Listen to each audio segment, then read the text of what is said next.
Good morning friends, myself Girish Sevakani. दोस्तों, आज एक जबरदस्त सिंपल बट काफी इंपॉर्टेंट टॉपिक आप सबके लिए लेके आया हूं। और आज के टॉपिक का नाम है break the chain of mental blockages. दोस्तों, वैसे तो ये मेंटल ब्लॉकेजेस काफी छोटी चीज लगती है, बट अगर सही टाइम पे ब्रेक नहीं किया गया ना, तो आगे चल के काफी बड़ी मुसीबत खड़ी हो सकती है।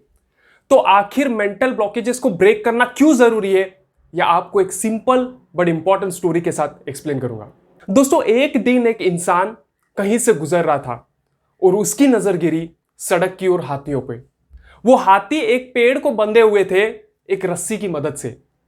अब इस इंसान ने इन हाथियों को देखा तो उसे समझ में नहीं आ रहा था कि हाथी के सिर्फ एक पैर में रस्सी बांधी गई है, फिर भी वो हाथी कोशिश नहीं कर रहा है अपने आप को छुड़ाने की। हाथी तो कितना विशाल प्राणी है, कितनी ताकत है उसके पास, बट फिर भी सिर्फ एक रस्सी ने उसे बांध के रखा है, और वो भी सिर्फ एक पैर में। तो उस इंसान को कुछ समझ में नहीं आ रहा था कि आखिर हाथी कोशिश क्यों नहीं कर रहा अपने आप को छुड़ाने की। आखिर वो क्यों खुश है अपने आप को कैद में रखने के लिए। आउट ऑफ क्यूरियोसिटी वो इंसान गया महावत के पास और उसने महावत से पूछा कि आखिर ये हाथी कोशिश क्यों नहीं कर रहा अपने आप को छुड़ाने की। वो इस पेड़ पे क्यों बंधा पड़ा है, और वो भी सिर्फ एक रस्सी की मदद से।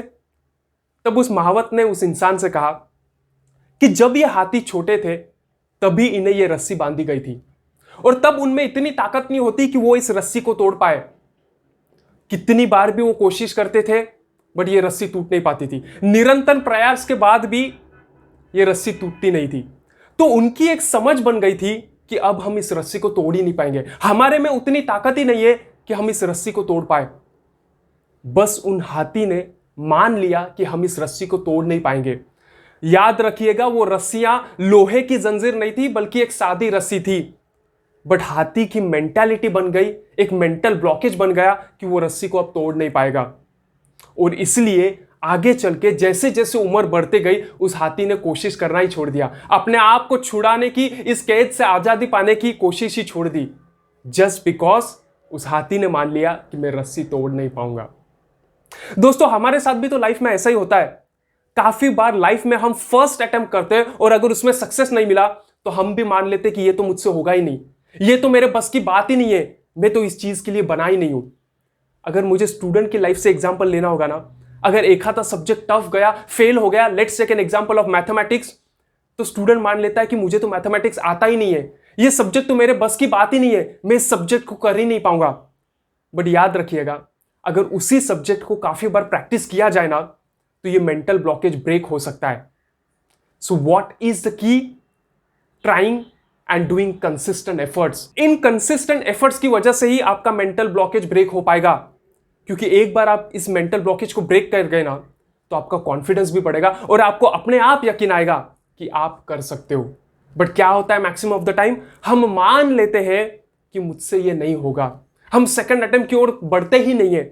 अगर आप एक वर्किंग प्रोफेशनल हो, आपको एक प्रोजेक्ट आ गया और आपको उस प्रोजेक्ट के बारे में रिक्वायर्ड स्किल्स नहीं है, नॉलेज नहीं है, तो आप काफी बार मान लेते हो कि ये प्रोजेक्ट तो मुझसे होगा ही नहीं, मैं ये कर ही नहीं पाऊंगा, ये प्रोजेक्ट तो मेरे बस की बात ही नहीं है।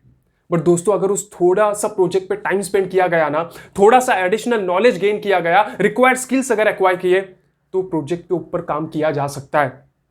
इस मेंटल ब्लॉकेज को ब्रेक करना काफी जरूरी है, क्योंकि इससे अगर सही वक्त पे ब्रेक नहीं किया गया ना, तो आपका कॉन्फिडेंस लेवल नीचे जा सकता है। और अगर आपका कॉन्फिडेंस लेवल नीचे गया, तो आप सेल्फ डाउट करना चालू करोगे कि मुझे तो कुछ आता ही नहीं है, मुझ में तो कुछ है ही नहीं। बट अगर आप वो टास्क कर गए, तो सोचो किस लेवल पे आपका कॉन्फिडेंस लेवल जाएगा। अगर आप बिजनेस में एंटर करना चाहते हो, अगर आप फ्रीलांसिंग करना चाहते हो, अगर आप सेल्फ एम्प्लॉयड बनना चाहते हो, तो all you need to do is, आपको जस्ट अपनी एक स्ट्रेंथ आइडेंटिफाई करनी है। आपको देखना है कि आपके स्ट्रेंथ को लेके मार्केट में क्या नीड है, कौन सी गैप है मार्केट में, और कैसे आप उस गैप को टैप कर सकते हो। आप अपने स्ट्रेंथ के साथ अगर मार्केट की गैप को टैप करोगे, तो देयर आर हाई चांसेस अपना पोटेंशियल आप पूरा बाहर निकाल सकते हो और अच्छे से अर्न भी कर सकते हो। बट इट्स वेरी नेसेसरी, आपको काफी बार अटेम्प्ट्स करने पड़ेंगे, एफर्ट्स करने पड़ेंगे, हार्ड वर्क करना पड़ेगा, बिकॉज सक्सेस कभी भी ना फर्स्ट अटेम्प्ट में नहीं आती है। फेल्यूर्स बार बार लाइफ में आएंगे, but failures are part and parcel of our life. हमें मान के ही चलना है कि फेल्यूर्स हमारे लाइफ में आएंगे। Thomas Edison while inventing electricity, काफी बार उन्हें फेल्यूर्स आए, अराउंड 1000 ऑफ टाइम्स ही फेल्ड, बट हर एक फेल्यूर से वो लेसन लर्न करते गए। कि नेक्स्ट टाइम में कैसे अपने आप को इंप्रूव कर सकता हूं। अगर उस वक्त थॉमस एडिसन मान लेते कि मैं इतने बार फेल हो गया हूं, मेरे तो बस की बात नहीं है, तो आज शायद हम ये इलेक्ट्रिक बल्ब्स, इलेक्ट्रिसिटी देख ही नहीं पाते। Nothing happens in first attempt. काफी सारे साइंटिस्ट रिसर्च में लगे पड़े रहते हैं, उनसे काफी बार गलतियां होती है, बट वो इन्हीं गलतियों से सीखते हैं कि आगे कैसे इंप्रूव किया जाए। और काफी बार हार्ड वर्क के बाद, एफर्ट्स जाने के बाद, कंटिन्यूअस फेलियर्स के बाद जाके आगे आता है एक बड़ा इनोवेशन। तो कोई भी चीज पहले बार में नहीं होती है, तो हमें ये पकड़ के चलना है। अगर आपको फर्स्ट टाइम में सक्सेस नहीं आ रहा है, अगर आउटपुट डिजायर्ड नहीं आ रहा है, तो उसका ये मतलब नहीं कि वो चीज मुझसे होगी ही नहीं या मैं कर ही नहीं पाऊंगा। What you need to do is you need to put in your continuous efforts, consistent efforts, और आपको काम पे लगे रहना है। तो दोस्तों, अगर आपके दिमाग में भी मेंटल ब्लॉकेजेस है और आपको उस हाथी की तरह बांध के रख रहे ना, तो you are doing injustice to yourself. क्योंकि उस हाथी में काफी सारी ताकत है, बट उसने मान लिया कि मैं इस रस्सी को तोड़ नहीं पाऊंगा। आपके अंदर भी ना काफी सारा पोटेंशियल है। अगर आप भी मान लोगे कि मुझसे नहीं होगा, जस्ट ऑन द बेस कि एक अटेम्प्ट में आपसे कुछ हुआ नहीं, तो you are doing injustice to your potential. आप में काफी सारा पोटेंशियल भरा पड़ा है। आपकी ये जो जंजीरें है ना, रस्सी है मेंटल ब्लॉकेजेस की, आपको ये सही वक्त पे तोड़ना काफी जरूरी है। दोस्तों, आशा करता हूं इस वीडियो से काफी वैल्यूएबल इंसाइट्स मिले होंगे आपको। और अगर दिल से वीडियो पसंद आया है तो चैनल को लाइक, शेयर, सब्सक्राइब जरूर करना। Till then be safe, be healthy, take care and bye bye.